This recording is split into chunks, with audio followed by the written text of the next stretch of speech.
Greetings, and welcome to the Microsoft Fiscal Year 2024 First Quarter Earnings Conference Call.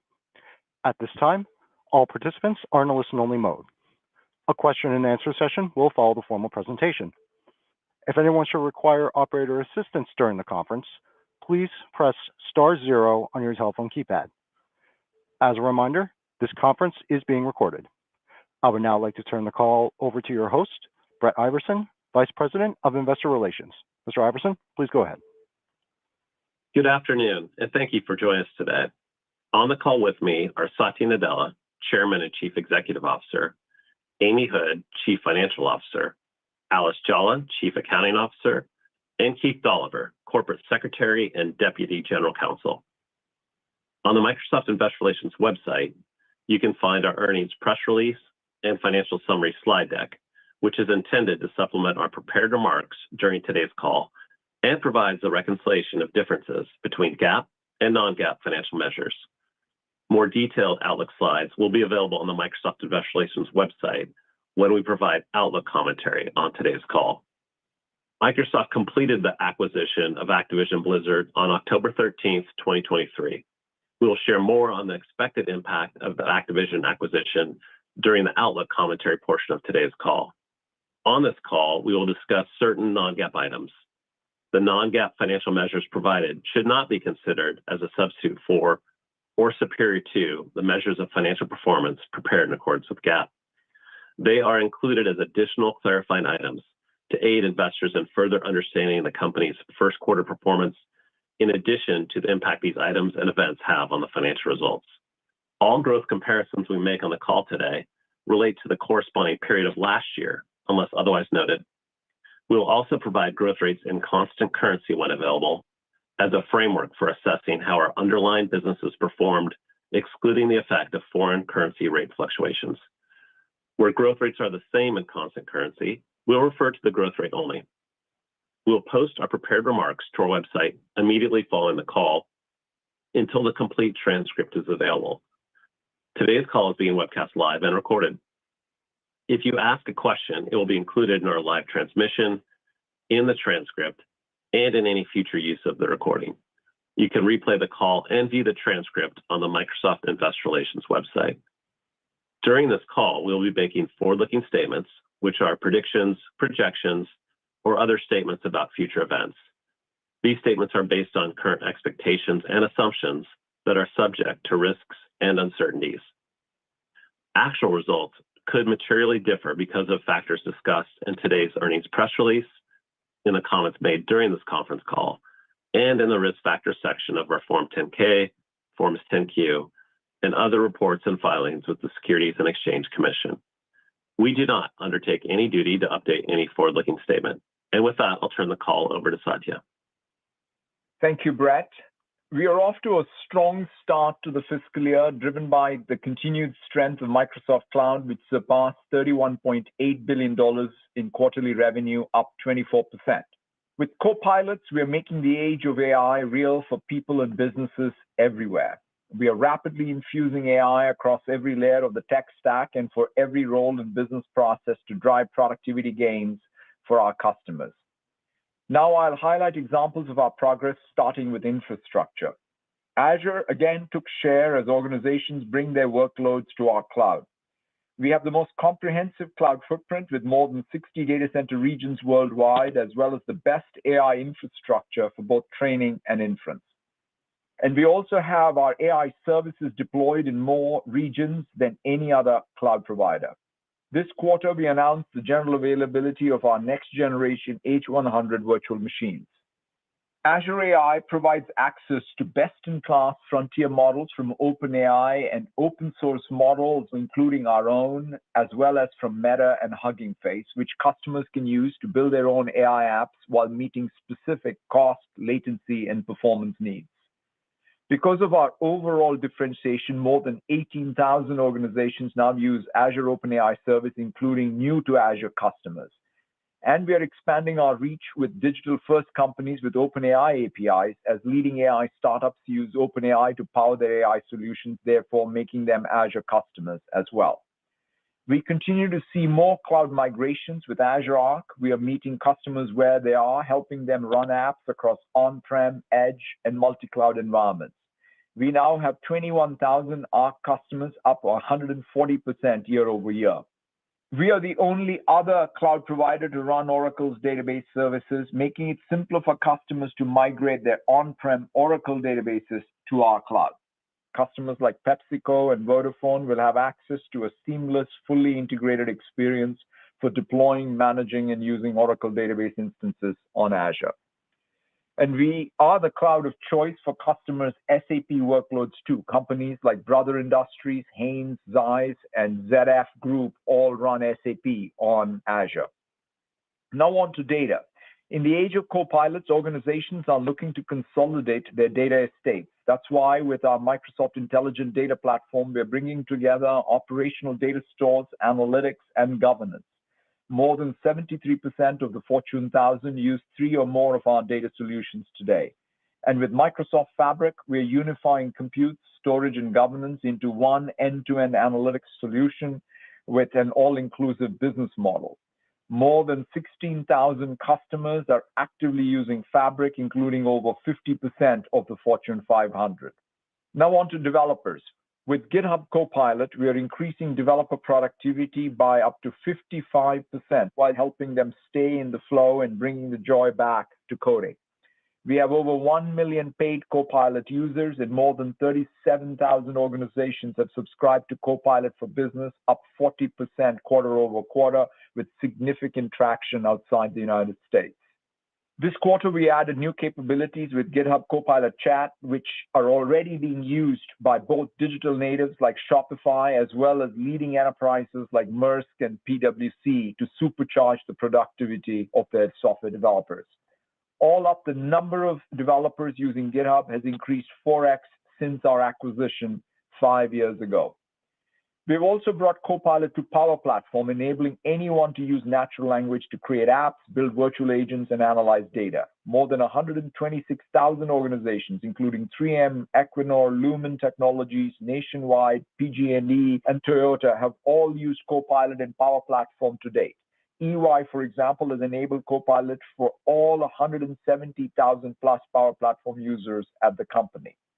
And this quarter, we added new Copilot capabilities to Power Pages, making it possible to build data-driven websites using just a few sentences or clicks. Finally, Power Apps remains the market leader in low-code, no-code development, now with 20 million monthly active users, up 40% year over year. Now on to business applications. All up, Dynamics 365 took share for the 10th consecutive quarter.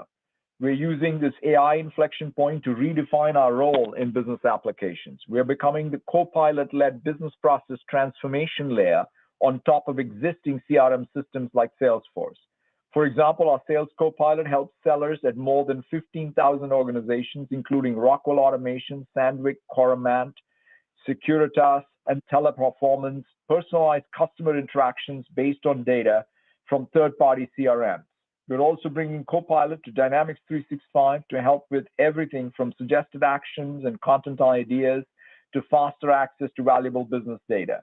And this quarter, we introduced Copilot in Dynamics 365 Field Service to help streamline frontline tasks. Now on to industry and cross-industry clouds. In healthcare, our Dragon Ambient Experience solution helps clinicians automatically document patient interactions at the point of care. It's been used across more than 10 million interactions to date. And with DAX Copilot, we are applying generative AI models to draft high-quality clinical notes in seconds, increasing physician productivity and reducing burnout. For example, Atrium Health, a leading provider in Southeast United States, credits DAX Copilot with helping its physicians each save up to 40 minutes per day in documentation time. We're also introducing healthcare data solutions in Microsoft Fabric, enabling providers like Northwestern Medicine and Sing Health to unify health data in a secure, compliant way.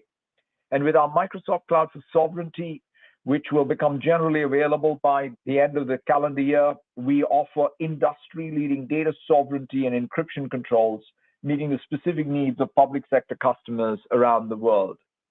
Now on to future of work. Copilot is your everyday AI assistant.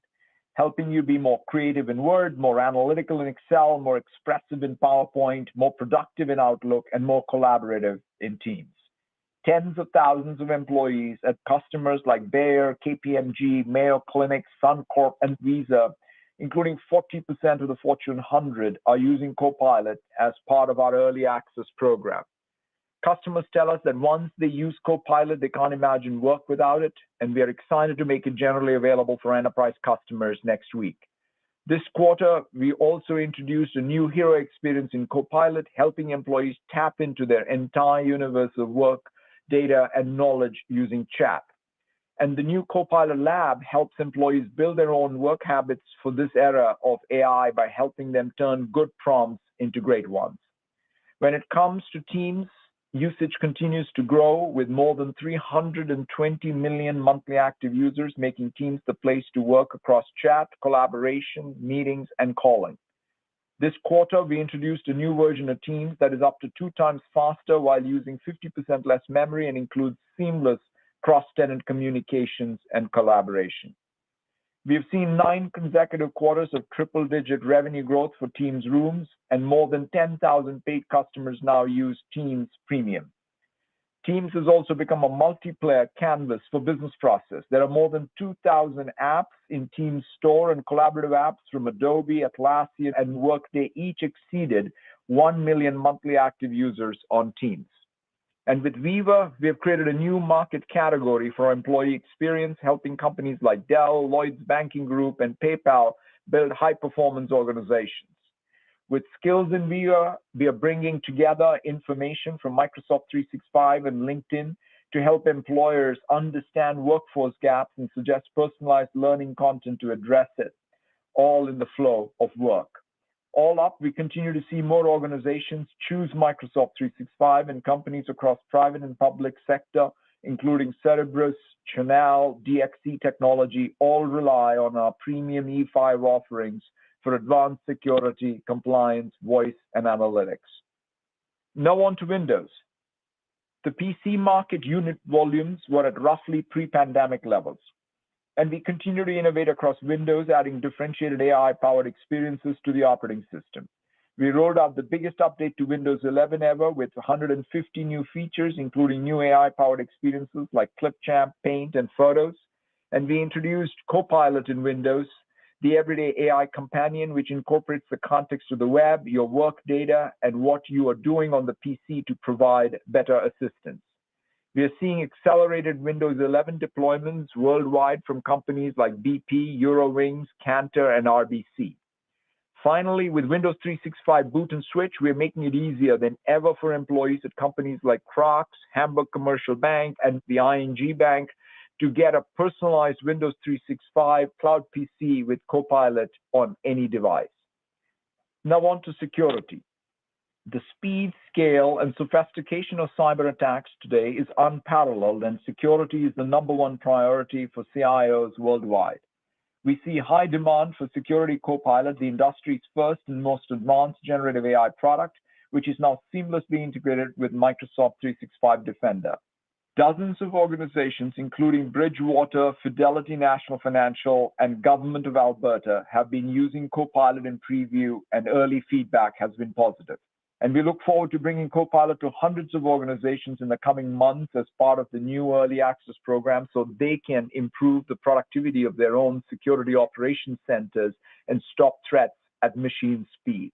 More broadly, we continue to take share across all major categories we serve, and our SIEM Microsoft Sentinel now has more than 25,000 customers, and revenue surpassed $1 billion annual run rate. And customers in every industry like Booz Allen Hamilton, Grant Thornton, and MetLife use our end-to-end solutions to protect their environments. Now on to LinkedIn. We are now applying this new generation of AI to transform how the 985 million members learn, sell, and get hired. Membership growth has now accelerated each quarter for over 2 years in a row. This quarter, we introduced new AI-driven features across all of our businesses, including a learning coach that gives members personalized content guidelines and tools to help employers find qualified candidates, and sellers and marketeers attract buyers in a single step. Since introducing AI-assisted messages for recruiters 5 months ago, 3/4 of them say it saves them time. And we have seen a nearly 80% increase in members watching AI-related learning courses this quarter. More broadly, we continue to see record engagement and knowledge sharing on the platform. We now have more than 450 million newsletter subscriptions globally, up 3x year over year. Premium subscription signups were up 55% year over year, and our hiring business took share for the 5th consecutive quarter. Now on to search advertising and news. With our Copilot for the web, we are redefining how people use the internet to search and create. Bing users have engaged in more than 1.9 billion chats, and Microsoft Edge has now gained share for 10 consecutive quarters. This quarter, we introduced new personalized answers as well as support for DALL-E 3, helping people get more relevant answers and to create incredibly realistic images. More than 1.8 billion images have been created to date. And with our Copilot in shopping, people can find more tailored recommendations and better deals. We're also expanding to new endpoints, bringing Bing to Meta's AI chat experience in order to provide more up-to-date answers as well as access to real-time search information. Finally, we're integrating this new generation of AI directly into our ad platforms to more effectively connect marketeers to customer intent and chat experiences, both from us as well as customers like Axel Springer and Snap. Now on to gaming. We were delighted to close our acquisition of Activision Blizzard King earlier this month. Together, we will advance our goal of bringing great games to players everywhere on any endpoint. Already with Game Pass, we are redefining how games are distributed, played, and discovered. We set a record for hours played per subscriber this quarter.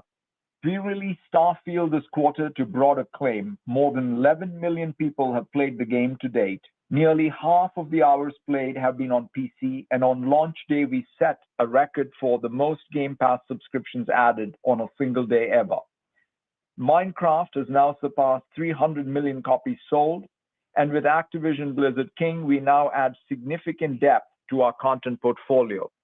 We will have $13 billion plus franchises, from Candy Crush, Diablo, and Halo to Warcraft, Elder Scrolls, and Gears of War. And we're looking forward to one of our strongest first-party holiday lineups ever, including new titles like Call of Duty, Modern Warfare 3, and Forza Motorsport. In closing, we're rapidly innovating to expand our opportunity across our consumer and commercial businesses as we help our customers thrive in this new era. In just a few weeks, we'll be holding our flagship Ignite conference, where we will introduce more than 100 new products and capabilities, including exciting new AI innovations. I encourage you to tune in. With that, I'll turn it over to Amy. Thank you, Satya, and good afternoon, everyone. This quarter, revenue was $56.5 billion, up 13% and 12% in constant currency. Earnings per share was $2.99, and increased 27% and 26% in constant currency. Consistent execution by our sales teams and partners drove a strong start to the fiscal year. Results exceeded expectations, and we saw share gains again this quarter across many businesses as customers adopt our innovative solutions to transform their businesses. In our commercial business, the trends from the prior quarter continued. We saw healthy renewals, particularly in Microsoft 365 E5, and growth of new business continued to be moderated for standalone products sold outside the Microsoft 365 suite. In Azure, as expected, the optimization trends were similar to Q4. Higher than expected AI consumption contributed to revenue growth in Azure.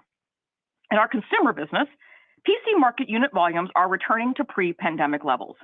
Advertising spend landed roughly in line with our expectations, and in gaming, strong engagement, helped by the Starfield launch, benefited Xbox content and services. Commercial bookings increased 14% and 17% in constant currency, in line with expectations, primarily driven by strong execution across our core annuity sales motions, with continued growth in the number of $10 million plus contracts for both Azure and Microsoft 365. Commercial remaining performance obligation increased 18% to $212 billion. Roughly 45% will be recognized in revenue in the next 12 months, up 15% year over year. The remaining portion, which will be recognized beyond the next 12 months, increased 20%. And this quarter, our annuity mix was 96%. FX did not have a significant impact on our results and was roughly in line with our expectations on total company revenue, segment-level revenue, COGS, and operating expense growth. Microsoft Cloud revenue was $31.8 billion and grew 24% and 23% in constant currency, ahead of expectations. Microsoft Cloud gross margin percentage increased slightly year over year to 73%, a point better than expected, primarily driven by improvement in Azure. Excluding the impact of the change in accounting estimate for useful lives, Microsoft Cloud gross margin percentage increased roughly 2 points, driven by the improvement just mentioned in Azure, as well as Office 365, partially offset by the impact of scaling our AI infrastructure to meet growing demand. Company gross margin dollars increased 16% and 15% in constant currency, and gross margin percentage increased year over year to 71%. Excluding the impact of the change in accounting estimate, gross margin percentage increased roughly 3 points, driven by the improvement in Azure and Office 365, as well as sales mix shift to higher margin businesses. Operating expenses increased 1%, lower than expected, due to cost efficiency focus, as well as investments that shifted to future quarters. Operating expense growth was driven by marketing, LinkedIn, and cloud engineering, partially offset by devices. At a total company level, headcount at the end of September was 7% lower than a year ago. Operating income increased 25% and 24% in constant currency. Operating margins increased roughly 5 points year over year to 48%. Excluding the impact of the change in accounting estimate, operating margins increased roughly 6 points, driven by improved operating leverage through cost management and the higher gross margin noted earlier. Now to our segment results. Revenue from productivity and business processes was $18.6 billion and grew 13% and 12% in constant currency, ahead of expectations, driven by better than expected results in Office 365 Commercial and LinkedIn. Office Commercial revenue grew 15% and 14% in constant currency. Office 365 Commercial revenue increased 18% and 17% in constant currency, slightly better than expected, with a bit more in-period revenue recognition, while billings remained relatively in line with expectations. Growth continues to be driven by healthy renewal execution and ARPU growth, as E5 momentum remains strong. Paid Office 365 Commercial seats grew 10% year over year, with installed base expansion across all customer segments. Seat growth was again driven by our small and medium business and frontline worker offerings, with continued impact from the growth trends and new standalone business noted earlier. Office Commercial licensing declined 17%, in line with the continued customer shift to cloud offerings. Office Consumer revenue increased 3% and 4% in constant currency, with continued momentum in Microsoft 365 subscriptions, which grew 18% to 76.7 million. LinkedIn revenue increased 8%, ahead of expectations, driven by slightly better than expected performance across all businesses. Growth was driven by Talent Solutions, though we continued to see negative year-over-year bookings there from the weaker hiring environment in key verticals. Dynamics revenue grew 22% and 21% in constant currency, driven by Dynamics 365, which grew 28% and 26% in constant currency, with continued growth across all workloads. Segment gross margin dollars increased 13% and gross margin percentage increased slightly year over year. Excluding the impact of the change in accounting estimate, gross margin percentage increased roughly 1 point, driven by improvement in Office 365. Operating expenses increased 2%, and operating income increased 20% and 19% in constant currency. Next, the Intelligent Cloud segment. Revenue was $24.3 billion, increasing 19% and ahead of expectations, with better than expected results across all businesses. Overall, server products and cloud services revenue grew 21%.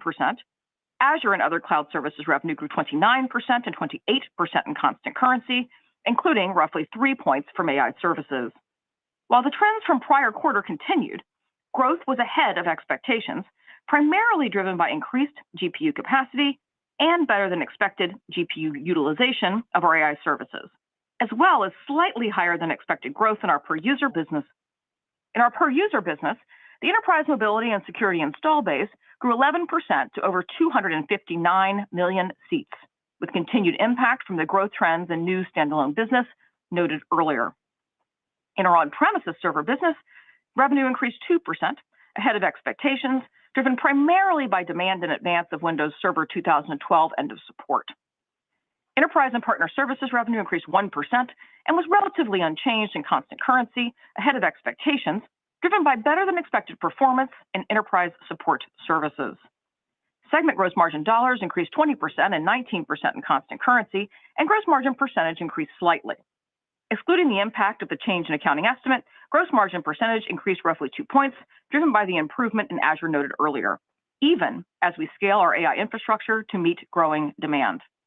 Operating expenses increased 2% and 1% in constant currency. Operating income grew 31% and 30% in constant currency. Now to more personal computing. Revenue was $13.7 billion, increasing 3% and 2% in constant currency, above expectations, with better than expected results across all businesses. Windows OEM revenue increased 4% year over year, significantly ahead of expectations, driven by stronger than expected consumer channel inventory builds and the stabilizing PC market demand noted earlier, particularly in commercial. Windows commercial products and cloud services revenue increased 8%, driven by demand for Microsoft 365 E5. Devices revenue decreased 22%, ahead of expectations due to stronger execution in the commercial segment. Search and news advertising revenue ex-TAC increased 10% and 9% in constant currency, slightly ahead of expectations. We saw increased engagement on Bing and Edge share gains again this quarter, although search revenue growth continues to be impacted by a third-party partnership. And in gaming, revenue increased 9% and 8% in constant currency, ahead of expectations, driven by better than expected subscriber growth in Xbox Game Pass, as well as first-party content, primarily due to the Starfield launch. Xbox content and services revenue increased 13% and 12% in constant currency, and Xbox hardware revenue declined 7% and 8% in constant currency. Segment gross margin dollars increased 13% and 12% in constant currency, and gross margin percentage increased roughly 5 points year over year, driven primarily by sales mix shift to higher margin businesses. Operating expenses declined 1%, and operating income increased 23% and 22% in constant currency. Now back to total company results. Capital expenditures, including finance leases, were $11.2 billion to support cloud demand, including investments to scale our AI infrastructure. Cash paid for PP&E was $9.9 billion. Cash flow from operations was $30.6 billion, up 32% year over year, driven by strong cloud billings and collections. Free cash flow was $20.7 billion, up 22% year over year. This quarter, other income and expense was $389 million, higher than anticipated, driven by interest income, partially offset by net losses on investments and foreign currency remeasurement. Our effective tax rate was approximately 18%.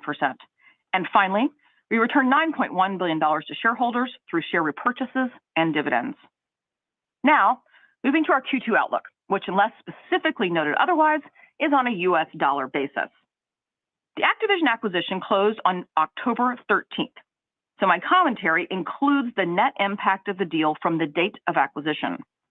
Our outlook includes purchase accounting impact, integration, and transaction-related expenses based on our current understanding of the purchase price allocation and related deal accounting. The net impact includes adjusting for the movement of Activision content from our prior relationship as a third-party partner to first-party. Now to FX. Based on current rates, we expect FX to increase total revenue and segment-level revenue growth by approximately 1 point. We expect FX to have no impact to COGS and operating expense growth. In commercial bookings, we expect consistent execution across our core annuity sales motion, including healthy renewals, but growth will be impacted by a low growth expiry base. Therefore, we expect bookings growth to be relatively flat.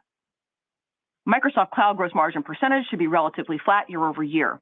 Excluding the impact from the accounting estimate change, Q2 cloud gross margin percentage will be up roughly 1 point, primarily driven by improvement in Azure and Office 365, partially offset by the impact of scaling our AI infrastructure to meet growing demand. We expect capital expenditures to increase sequentially on a dollar basis, driven by investments in our cloud and AI infrastructure. As a reminder, there can be normal quarterly spend variability in the timing of our cloud infrastructure buildup. Next to segment guidance.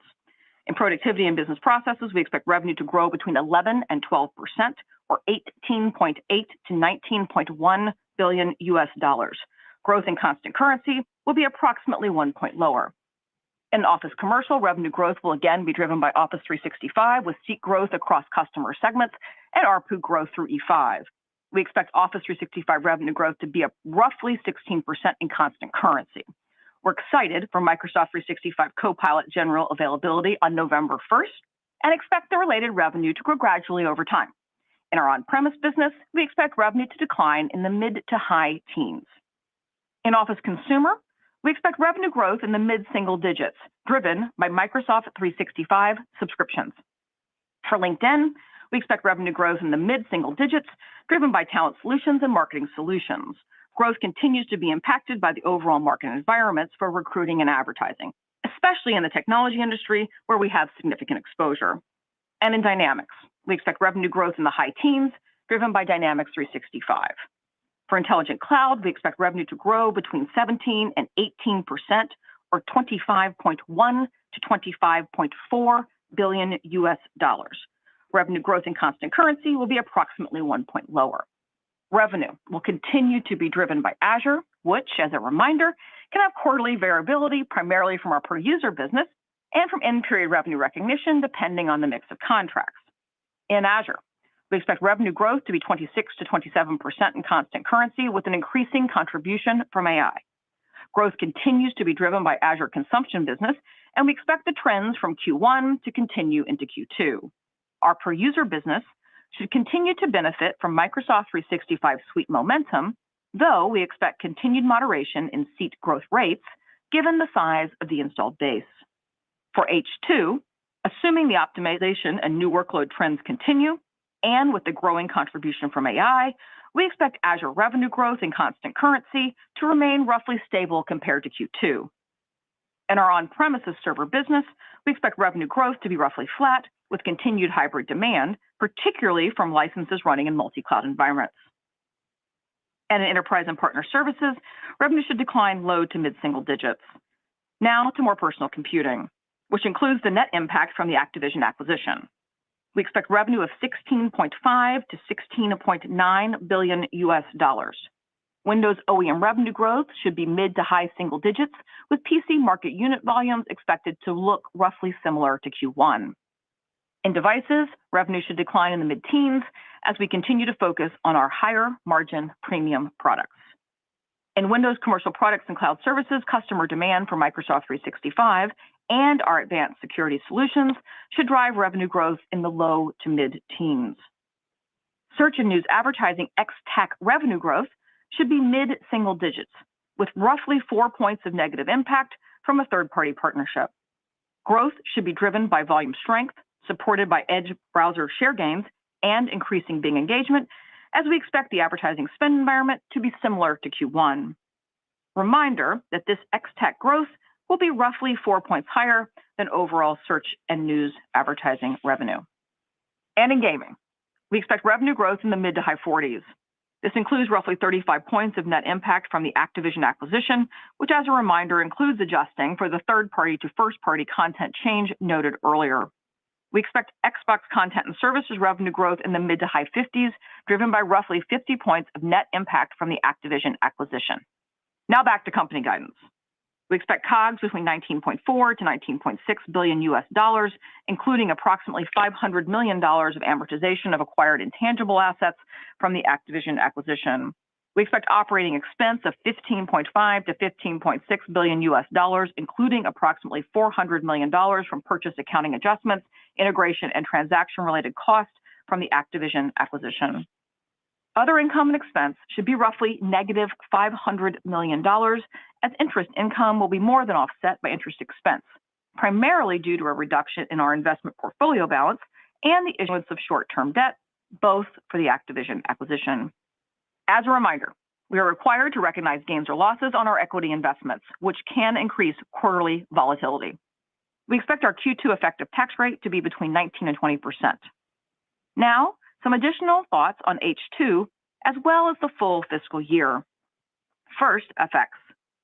Assuming current rates remain stable, we expect FX to have no meaningful impact to full-year revenue, COGS, or operating expense growth. Therefore, in H2, we expect FX to decrease revenue, COGS, and operating expense growth by 1 point. Second, Activision. We expect approximately $900 million for purchase accounting adjustments, as well as integration and transaction-related costs in each quarter in H2. For our full FY24, we remain committed to investing for the cloud and AI opportunity, while also maintaining our disciplined focus on operating leverage. Therefore, as we add the net impact of Activision, inclusive of purchase accounting adjustments, as well as integration and transaction-related expenses, we continue to expect full-year operating margins to remain flat year over year. In closing, with our strong start to FY24, I am confident that as a team, we will continue to deliver healthy growth in the year ahead, driven by our leadership in commercial cloud and our commitment to lead the AI platform wave. With that, let's go to Q&A. Brett. Thanks, Amy. We'll now move over to Q&A. Out of respect for others on the call, we request that participants please ask only one question. Joe, can you please repeat your instructions? Yes. Ladies and gentlemen, if you would like to ask a question, please press star 1 on your telephone keypad, and a confirmation tone will indicate your line is in the question queue. You may press star 2 if you would like to remove your question from the queue. For participants using speaker equipment, it may be necessary to pick up your handset before pressing the star keys. One moment, please, while we pull for questions. And our first question comes from the line of Keith Weiss with Morgan Stanley. Please proceed. Excellent. Thank you for taking the question, and very nice quarter. The pace of innovation you guys have been putting out has been pretty amazing, and the new products garnering traction probably faster than we've expected on our side of the equation. But we're also working in a overall spending environment that remains volatile at best, and I think investors are getting more concerned on it. So two questions on this. One, based on sort of the new products and the innovation, do you think you guys can sustain the type of commercial growth that we saw in Q1 as we go through the year, or is the environment too tricky for that? And then when it relates to investment, Amy, you've been able to keep overall OpEx growth very low, and it was very low this quarter. At some point, should we be thinking about a return to a more aggressive investment behind all this product innovation? Yeah, maybe I can start, Keith, and Amy, you can add to it. Overall, there are multiple things, Keith, that are all happening, obviously, simultaneously. If you just take Azure and try to characterize where's the growth for Azure coming from, or what sort of drivers for Azure numbers, there are three things all happening in parallel. Like, for example, take cloud migrations. A good reminder of where we are, and even the core cloud migration story is the new Oracle announcement. Once we announced that the Oracle databases are going to be available on Azure, we saw a bunch of unlock from new customers who have a significant Oracle estate that have not yet moved to the cloud because they needed to rendezvous with the rest of the app estate in one single cloud. And so we're excited about that. So in some sense, even the financial services sector, for example, is a good place where there's a lot of Oracle that still needs to move to the cloud. Second thing, of course, is the workloads start, then workloads get optimized, and then new workloads start. And that cycle continues. We'll lap some of those optimization cycles that were fairly extreme, perhaps in the second half of our fiscal. And the third thing is, for us, that's unique and different, is new workload starts around AI. Given our leadership position, we are seeing complete new project starts, which are AI projects. And as you know, AI projects are not just about AI meters. They have lots of other cloud meters as well. So that sort of gives you one side of what's happening in terms of enterprise. The other piece is on the SaaS side. Obviously, again, this is a new product that's going to go through the enterprise adoption cycle. The results around productivity, which we demonstrated with GitHub Copilot, is what's giving us good confidence, and our customers, more importantly, good confidence around what these products represent in terms of value. And so we are in the very, very early innings there, and so we look forward to seeing the traction for these products going forward. Keith, maybe just a few things to add, and then I'll talk a little bit about the operating leverage, which is the second part of your question. in general, we saw very consistent execution from Q4 to Q1, and that's what we're talking about into Q2. I think that speaks to our value prop, which is where Satya went. It speaks to making sure that customers are getting a very quick return on value, real productivity improvement, real savings, so that when we're asking at renewal or talking about E5 upgrades or talking about AI services, that those come with real promises of high value scenarios. And so I think that is an important piece as you think about stability in commercial demand. And then if you think about the nature of your question, it was partially why I talked about in my full year guidance that now, even with the addition of Activision and purchase accounting impacts, integration impacts, we still feel confident we can deliver consistent operating margins to last year. And it speaks to, I think, some of the improvements we're making in Azure and even in Microsoft 365 gross margins, even in the core of the commercial cloud. It speaks to the pace at which we're delivering AI revenue with the increasing cost expense and capital investment ahead with the demand we see. And although you're right, our operating expense comparables in H2 get more challenging than in H1, we're really focused on making sure that every dollar we put and commit is back to the priorities we talked about, which is commercial cloud leadership and leading the AI wave. And so I think that focus is really helping on both execution and leverage. Excellent. Thank you, guys. Thanks, Keith. Joe, next question, please. The next question comes from the line of Mark Moerdler with Bernstein Research. Please proceed. Thank you very much, and congratulations on a really strong quarter. AI has been far stronger than expected, beat your guidance for Azure this quarter.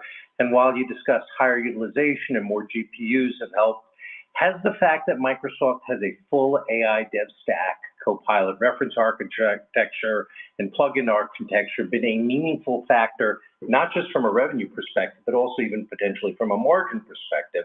In addition, can you give us any color on whether Azure GPU is predominantly model training, or are we seeing a lot of inferencing yet from clients?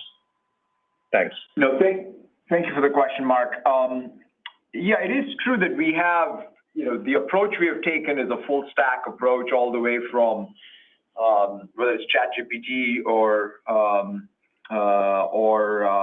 Bing Chat or all our co-pilots all share the same model. So in some sense, one of the things that we do have is very, very high leverage of the one model that we used, which we trained, and then the one model that we're doing inferencing at scale. And that advantage sort of trickles down all the way to both utilization internally, utilization of third parties, and also over time, you can see that sort of stack optimization all the way to the silicon, because the abstraction layer to which the developers are writing is much higher up than low-level kernels, if you will. So therefore, I think there is a fundamental approach we took, which was a technical approach of saying we'll have co-pilots and co-pilot stack all available. That doesn't mean we don't have people doing training for open source models or proprietary models.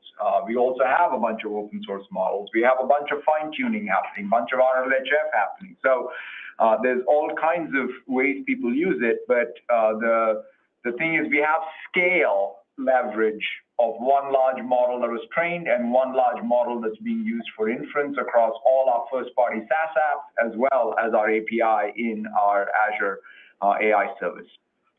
And the reason, Mark, that's important is that it means even beyond the point Satya made is that when it comes to our ability to leverage the infrastructure that we're building out, we don't really have a preference in terms of how people are utilizing that infrastructure, whether it's through all the means that Satya mentioned.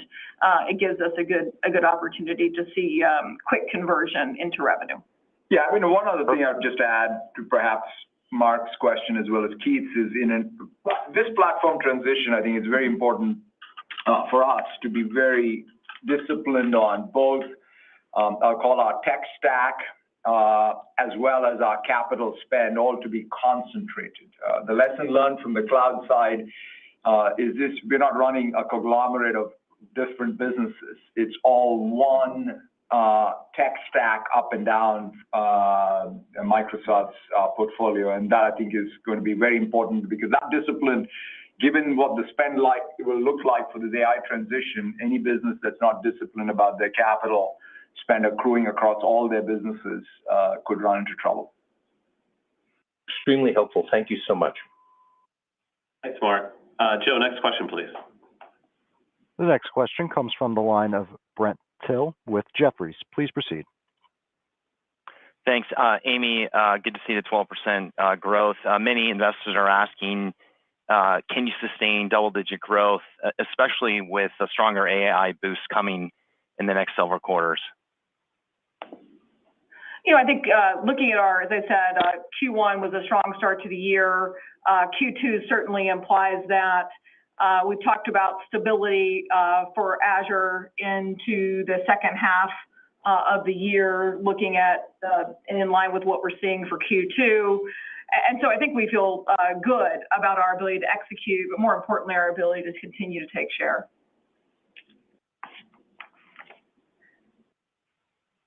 Thanks, Brent. Joe, next question, please. The next question comes from the line of Raimo Lenschow with Barclays. Please proceed. Hey, thank you.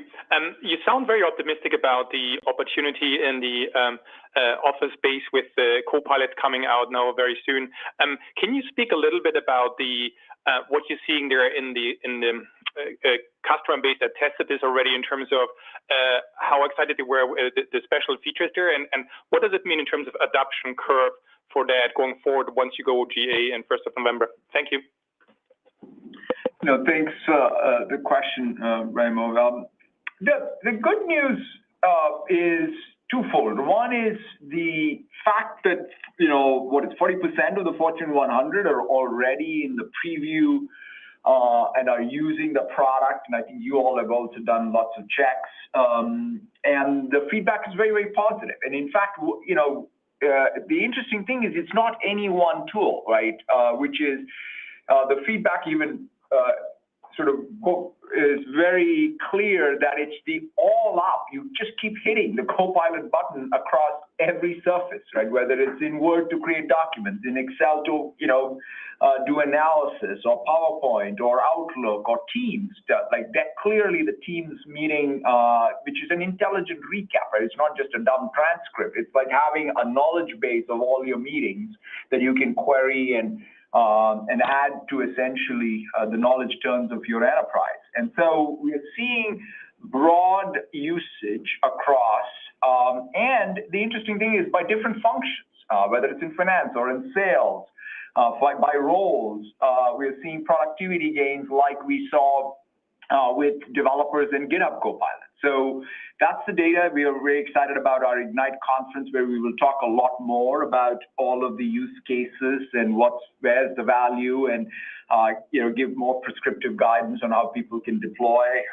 But so far so good as far as the data is and the feedback is. And of course, this is an enterprise product. I mean, at the end of the day, we are grounded on enterprise cycle times in terms of adoption and ramp.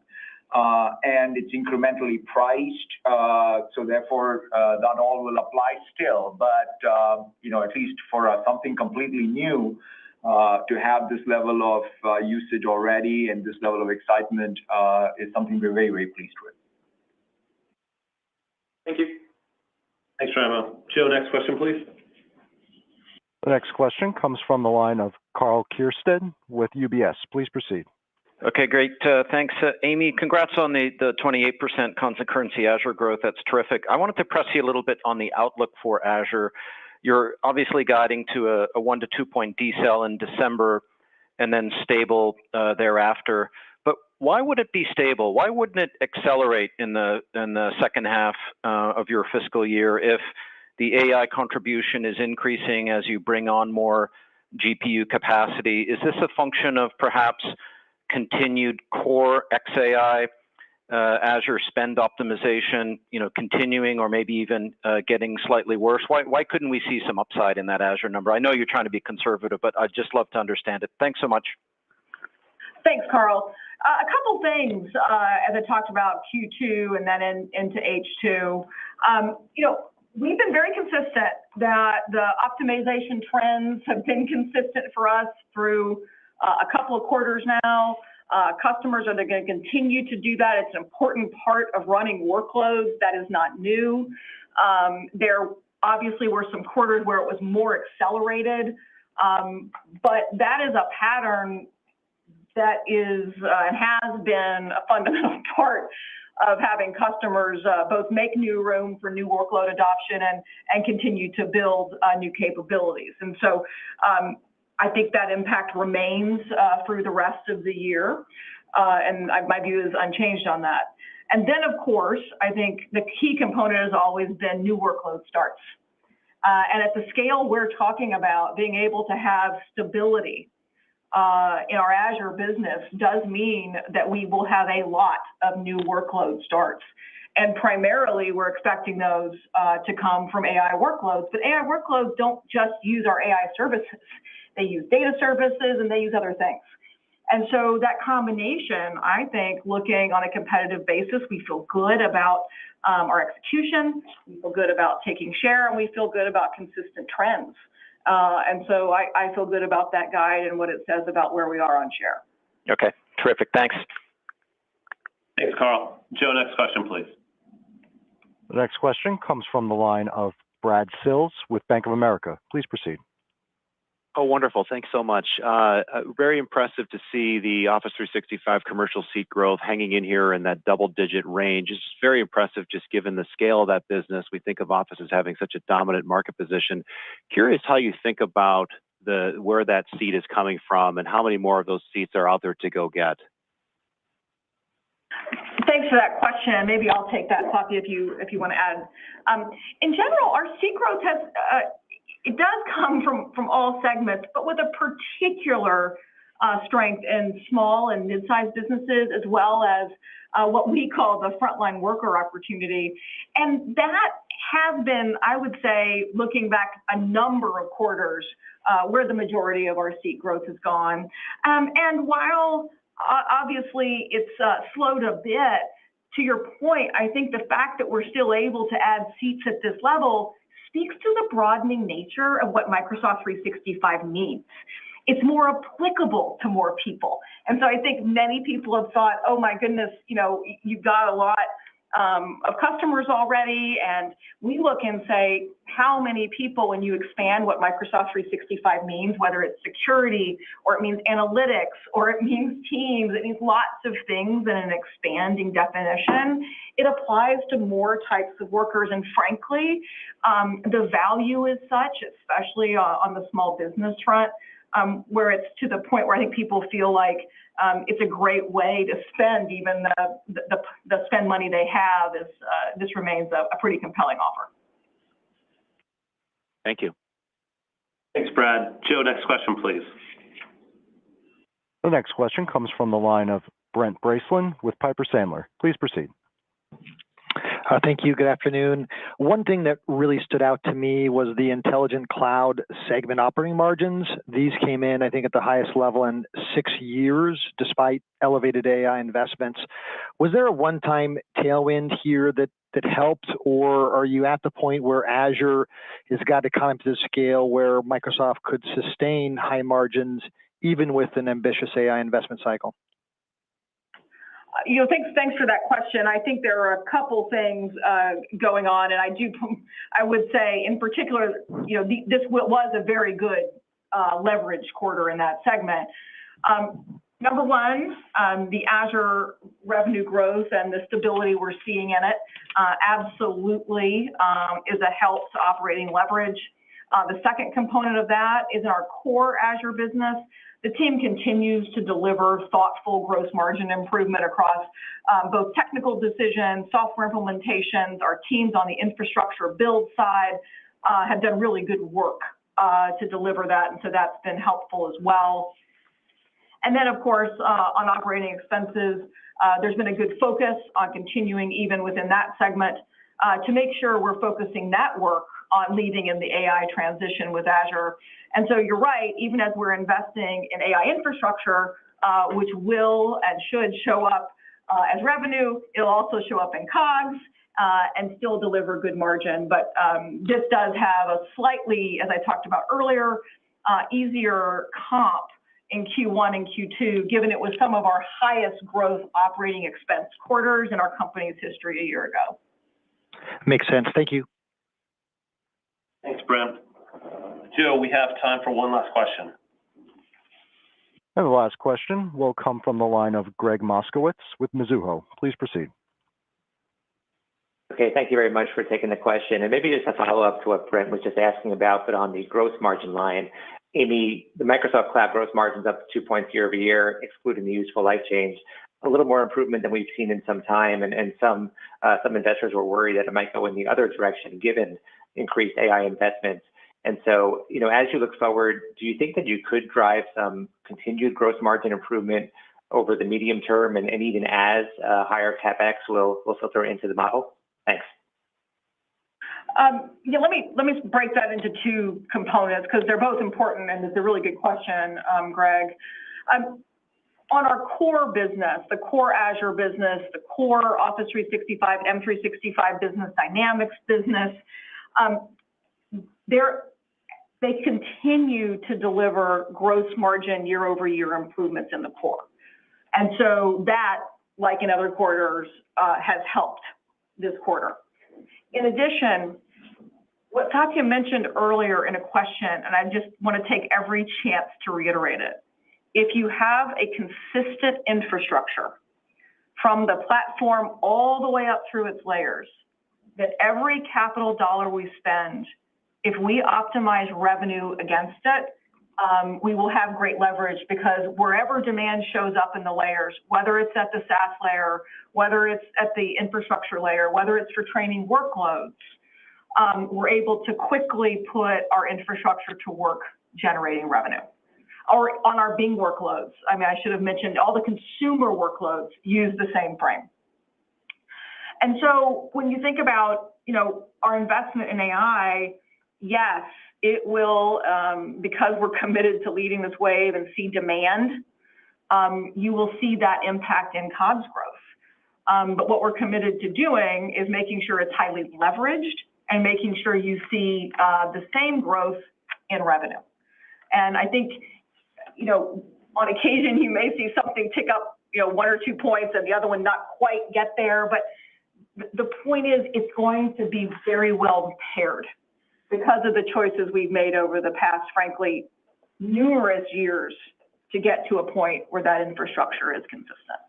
And I'll just add that it'll be very well paired at the company level. I realize all of you care a lot about each one of our segments and each one of our KPIs, and I do too.